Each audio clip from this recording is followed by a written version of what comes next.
Shantytown is conveniently located between the west coast major towns of Greymouth and Hokitika. It's just 3 kilometres off the main highway, State Highway 6, as you're going into Greymouth or outside of Greymouth. But again, as said, I'll be having a map above me somewhere to show you where it's located so that you can feel free to do what you have to do. Shantytown also does many things, like some of the attractions they offer, they recommend to do at least 90 minutes on each of these attractions, one of which is the heritage train that is known as the Kaitangata or what have you, which is on either the 1877 L class, which is in the year of 1896, which was improved as an F class Kaitangata, or 1957 TR 107 diesel that will take you on a short trip through lush native rainforest along the Infants Creek tram line, which follows an original sawmill tram track of the 1800s. The 1.5 kilometre track travels to a photo stop at the end of the line where you will find information about the sawmilling in the area, maybe see a few wekas of the New Zealand native flightless birds.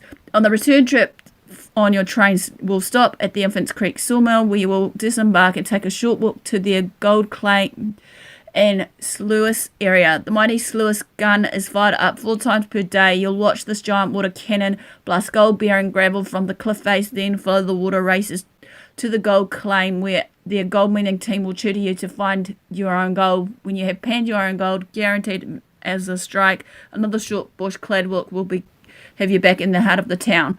So basically, also the more information about their trains.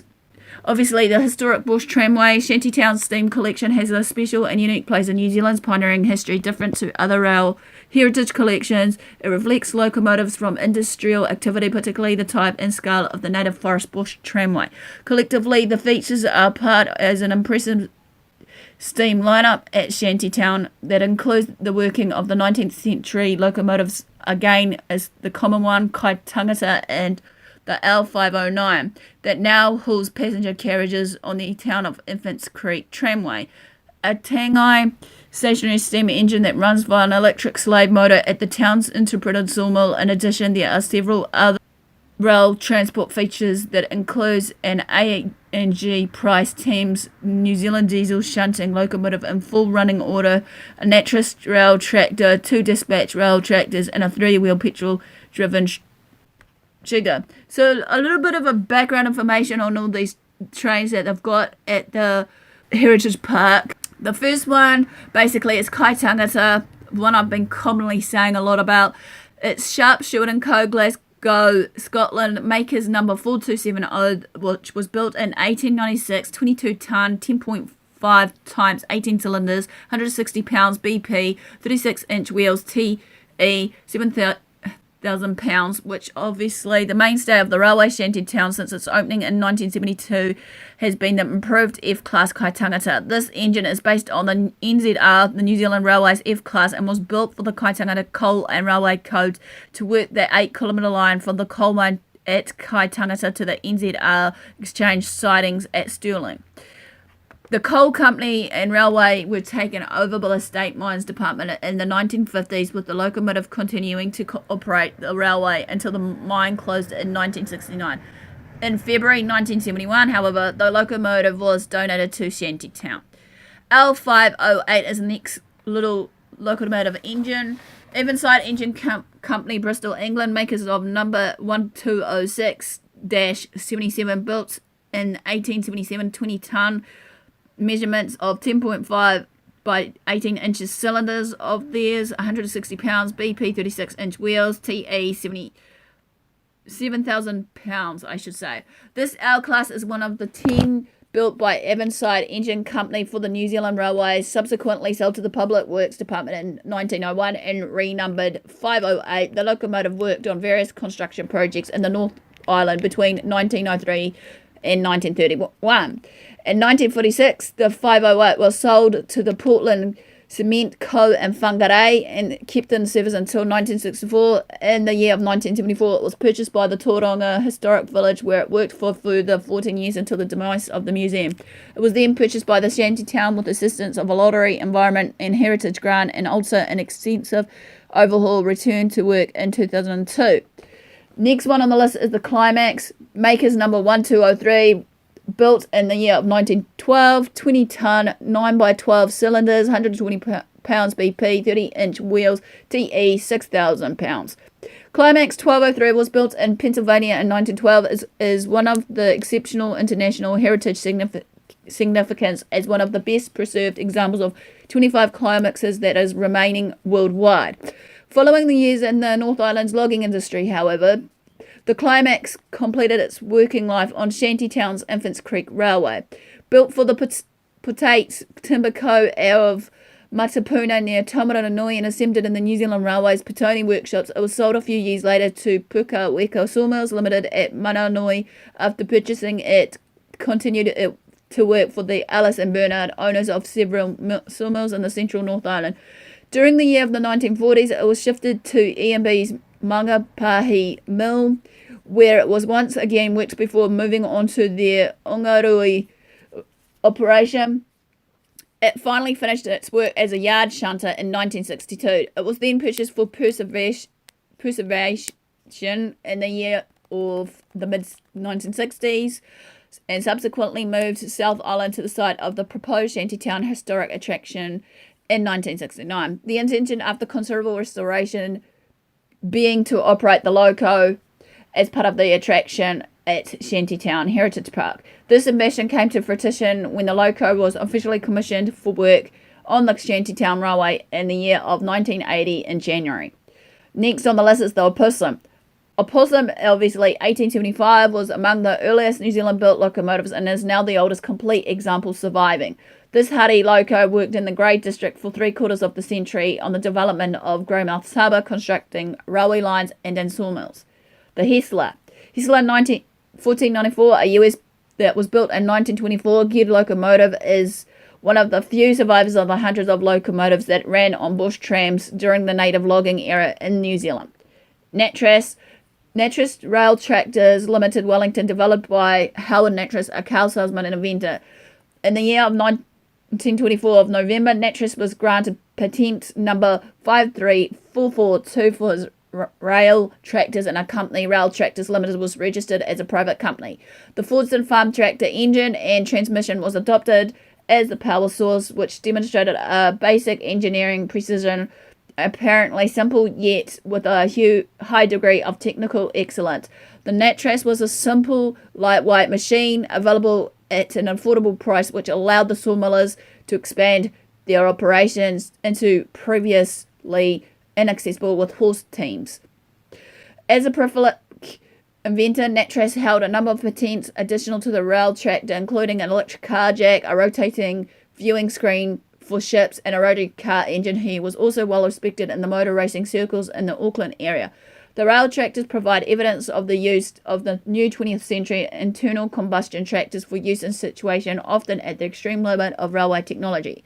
A purely functional design evolved from the back blocks, ingenuity, innovative design, construction, craftsmanship, and use of materials. The Nattrass tractor at Shantytown is possibly the only complete survivor in amongst its collection.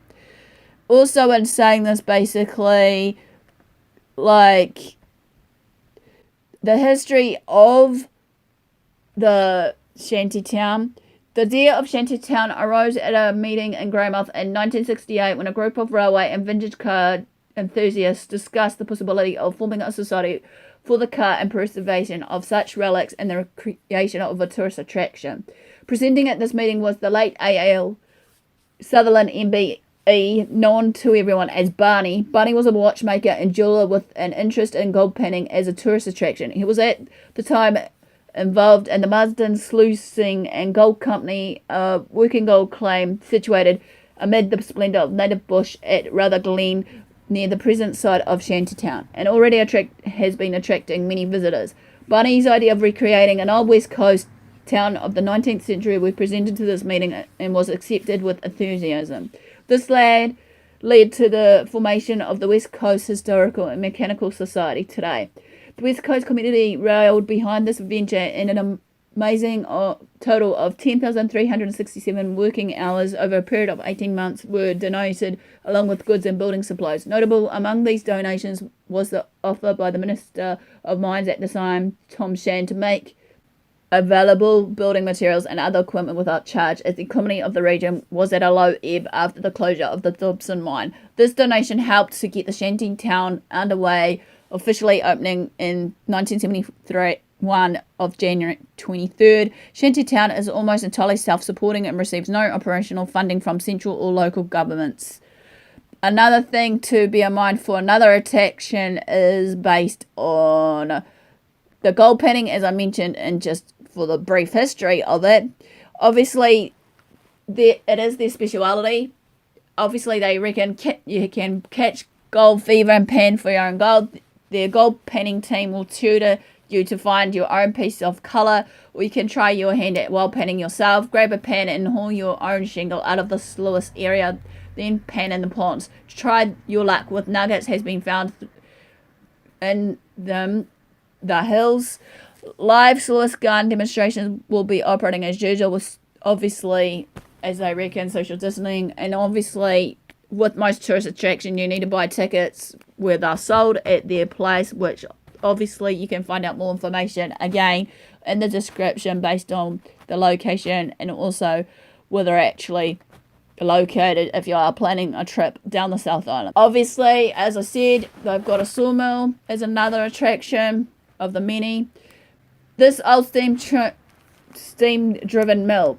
At one time, a number of sawmills like their mill operated on the west coast here, including one at the entrance to that Shantytown site that you'll see. You will experience the sight, sounds and smell of a milling operation, as well as the social life of workers and their families. You'll find the real-life stories of the West Coast characters, photos, and other nuggets of information in their interpretations, followed by a boardwalk through the mill itself, which then seems to be working. Hear the screeching machinery and see some of those century-old artifacts as the past echoes through the historical film footage that plays continuously on a giant screen.